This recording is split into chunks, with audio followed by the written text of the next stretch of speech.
here with one of my design stars of the week. Give her your full name. My name is Daniela Zofi. What do you think of this design? This one was a little bit more difficult. I definitely had to prepare by setting my recipes separately, but Spectacular, thank my you so dear. much. I appreciate it. It is perfect wedding design. What's the surprise thing you learned this week? Honestly, for me, it was the way that you would wrap the bouquet and place the greenery inside of it and continue to build and go more and more and more in depth into it.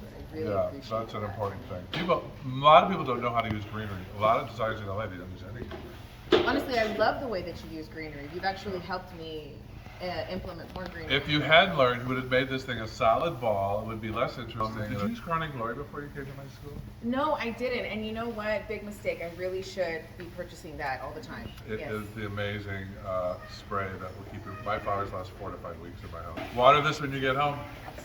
Congratulations, Flower School 101. Keep blooming.